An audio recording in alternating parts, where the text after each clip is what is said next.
कभी जेल की सलाखों के पीछे बंद रहने वाला एक इंसान आज पूरे भारत की राजनीति की दिशा तय करता है। उसे राजनीति का चाणक्य कहा जाता है। नाम है अमित शाह। पर क्या आप जानते हैं इस शख्स की कहानी सत्ता से ज्यादा संघर्ष की कहानी है।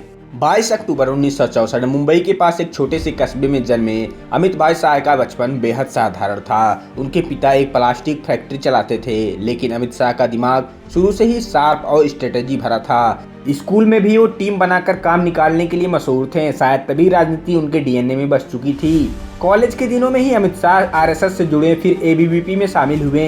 यहीं से शुरू हुई उनकी असली राजनीतिक यात्रा। छोटे छोटे संगठनात्मक काम करते करते उन्होंने हर स्तर पर लोगों से जुड़ना सीखा, यानी मैदान में उतरकर रणनीति समझना, ये उनकी पहली ट्रेनिंग थी। 1980 के दशक में एक छोटी मीटिंग में उनकी मुलाकात हुई नरेंद्र मोदी से। दोनों की सोच एक जैसी थी, संगठन पहले व्यक्ति बाद में। यहीं से शुरू हुआ वो जोड़ी जो आने वाले दशकों में भारतीय राजनीति की सबसे बड़ी ताकत बन गई, मोदी और शाह की जोड़ी। 1995 आते आते अमित शाह अहमदाबाद की राजनीति का बड़ा नाम बन चुके थे। उन्होंने नरेंद्र मोदी के साथ मिलकर गुजरात बीजेपी को मजबूत किया। 2002 में जब मोदी मुख्यमंत्री बने तो शाह उनके सबसे भरोसेमंद साथी बन गए। राजकोट, गांधीनगर, अहमदाबाद, हर जगह उनकी रणनीति ने कमाल कर दिखाया। लोग उन्हें संगठन का मास्टरमाइंड कहने लगे।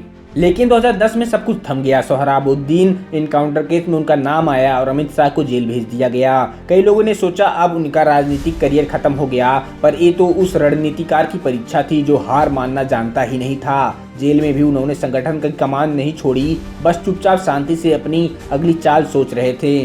2013 में जब नरेंद्र मोदी को प्रधानमंत्री उम्मीदवार घोषित किया गया तो शाह फिर लौटे और इस बार सीधे मिशन 2014 के साथ। उत्तर प्रदेश की जिम्मेदारी मिली और उन्होंने वो कर दिखाया जो किसी ने सोचा भी नहीं था। बीजेपी ने 80 में से 73 सीटें जीत ली, यानी अमित शाह ने पूरे देश का राजनीतिक नक्शा पलट दिया। 2014 के बाद अमित शाह को बीजेपी का राष्ट्रीय अध्यक्ष बनाया गया।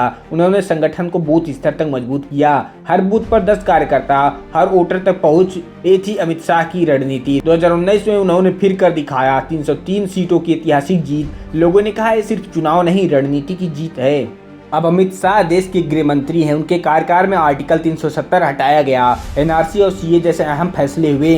कई लोगों के लिए वो कठोर नेता हैं, पर उनके समर्थकों के लिए वो राष्ट्रहित का प्रहरी। हर कदम सोच समझकर, जैसे कोई चाणक्य अपने साम्राज्य को चलाता है। जेल से लेकर देश के गृह मंत्री तक का सफर संघर्ष, रणनीति की, विश्वास की कहानी है। अमित शाह ने साबित किया राजनीति में जीतना सिर्फ भाषणों से नहीं होता है, बल्कि सही वक्त पर सही चाल चलने से होता है। और यही वजह है कि उन्हें आज कहा जाता है भारत की राजनीति का चाणक्य। उम्मीद करता हूँ वीडियो पसंद आया होगा। ऐसे ही वीडियो देखने के लिए चैनल को सब्सक्राइब जरूर करें। धन्यवाद दोस्तों।